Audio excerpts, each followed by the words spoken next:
Hi guys, how are you? I hope all of you are doing well. In this video we will discuss about future perfect continuous tense. दोस्तों आज हमारे course की last class है। आज हम पढ़ेंगे future perfect continuous tense. उम्मीद है कि इस कोर्स की पिछली सारी वीडियोस आपने देख ली होंगी। अगर कुछ वीडियोस मिस हो गई हैं तो आप ऊपर आई के बटन पर क्लिक करके देख सकते हैं। चलिए हम स्टार्ट करते हैं फ्यूचर परफेक्ट कंटिन्यूस टेंस, जिसे हम उर्दू में फेल मुस्तकबिल कामल जारी कहते हैं। जब कोई काम आने वाले जमाने में कुछ अधूरा वक्त या मुद्दत की कैद के साथ हो, यानी इस टेंस में कोई टाइम भी दिया होता है कि फलां टाइम पे ये काम हो रहा होगा। अगर हम उर्दू में इस टेंस की पहचान के बारे में बात करें तो उर्दू फिकरात के आखिर में ता रहा होगा, ती रही होगी, ते रहे होंगे वगैरह आता है, या फिर रहा होगा, रही होगी, रहे होंगे वगैरह आता है और साथ में टाइम भी मेंशन किया होगा। चलिए इस टेंस की कुछ एग्जांपल्स देख लेते हैं। फॉर एग्जांपल, हम रोजाना कॉलेज जाते रहे होंगे। वो कई रोज से गड्ढा खोद रहा होगा। हम 10 बजे से नाश्ता कर रहे होंगे। जैसा कि आपको पता ही है कि कंटिन्यूस का टेंस है तो इसमें कौन सी फॉर्म इस्तेमाल होगी? जी बिल्कुल, इसमें आईएनजी वाली फॉर्म इस्तेमाल होगी। अगर हम इस टेंस में हेल्पिंग वर्ब की बात करें तो इस टेंस में helping verb shall have been और विल हैव बीन इस्तेमाल होते हैं, और जैसा कि आपको पता है अब सिर्फ विल ही इस्तेमाल होता है। चलिए अब हम सेंटेंस स्ट्रक्चर को देखते हैं कि किस तरह बनाते हैं। जी, तो सेंटेंस बनाने के लिए सबसे पहले सब्जेक्ट इस्तेमाल होता है, इसके बाद हेल्पिंग वर्ब इस्तेमाल होता है, इसके बाद वर्ब इस्तेमाल होता है और लास्ट में ऑब्जेक्ट इस्तेमाल होता है।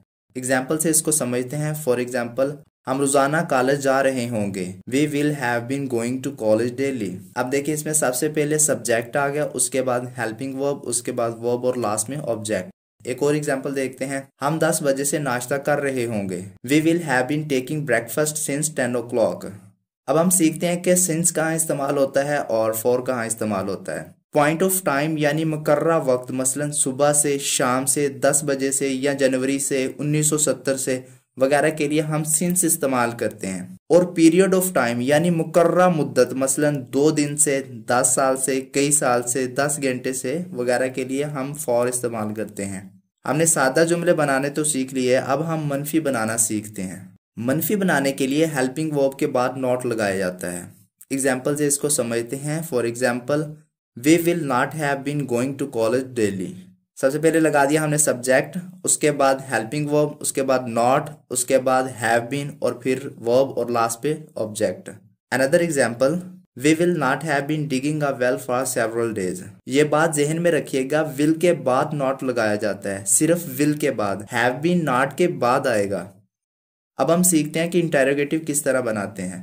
सवालिया बनाने के लिए हेल्पिंग वर्ब को फाइल से पहले लगाते हैं, और ये जहन में रखिएगा कि हेल्पिंग वर्ब से मुराद सिर्फ विल है। हैव बीन यहाँ भी सब्जेक्ट के बाद आएगा और आखिर में क्वेश्चन मार्क। एग्जाम्पल से इसको समझते हैं। क्या हम रोजाना कॉलेज जाते रहे होंगे? Will we have been going to college daily? Another example, क्या वो कई रोज से गड्ढा खोद रहा होगा? Will he have been digging a well for a several days? अब हम सीखते हैं कि अगर डबल सवालिया बनाना हो तो कैसे बनाते हैं। डबल सवालिया बनाने के लिए क्वेश्चन वर्ड को सादा सवालिया फिक्रे के शुरू में लगाया जाता है। क्वेश्चन वर्ड वो होते हैं जो WS से शुरू होते हैं, जैसा कि व्हाट, व्हेन, व्हाई वगैरह, और आखिर में क्वेश्चन मार्क लगाया जाता है। चलिए इसको एग्जाम्पल से समझने की कोशिश करते हैं। वो कई दिन से गड्ढा क्यों खोद रहा होगा? Why will he have been digging a well for a several days? Another example, why will we not have been taking breakfast since 10 o'clock? Double सवालिया बनाना बहुत ही आसान होता है। जो हमने सवालिया जुमला बनाया होता है, जस्ट उसके शुरू में हमने क्वेश्चन वर्ड लगा देना होता है, तो वो बन जाता है डबल सवालिया। नेक्स्ट हम देखते हैं कि मनफी सवालिया कैसे बनाते हैं।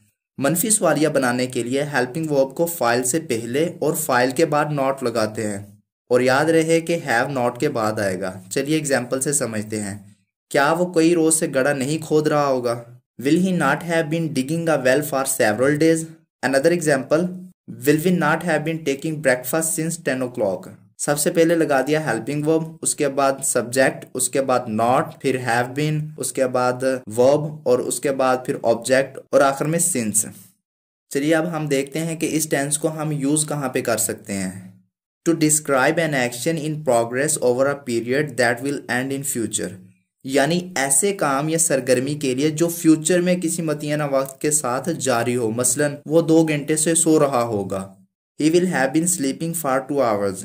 अनदर एग्जाम्पल, लड़की 1 घंटे से गाना गा रही होगी। The girl will have singing a song for an hour. उम्मीद करता हूँ आज की वीडियो आपको अच्छे से समझ आ गई होगी। अगर नहीं आई तो वीडियो को दोबारा देखें और फिर इस एक्सरसाइज को सॉल्व करें। अगर आपको कोई सवाल है तो आप कमेंट में पूछ सकते हैं। इस पूरे कोर्स का लिंक डिस्क्रिप्शन में दे दिया है, आप वहां से जाकर बाकी वीडियोस भी देख सकते हैं। दोस्तों, अगर आप चाहते हैं कि इस तरह के कोर्स मैं आप लोगों के साथ शेयर करता रहूं और नॉलेजेबल वीडियोस शेयर करता रहूं तो इस वीडियो को लाइक कर दें और चैनल को सब्सक्राइब कर लें और साथ में बेल आइकन को जरूर प्रेस कर दें ताकि जब भी मैं फ्यूचर में कोई वीडियो अपलोड करूं तो आप तक वो वीडियो आसानी के साथ पहुंच सके। मिलते हैं किसी और वीडियो में, तब तक अपना ख्याल रखिएगा। अल्लाह हाफिज।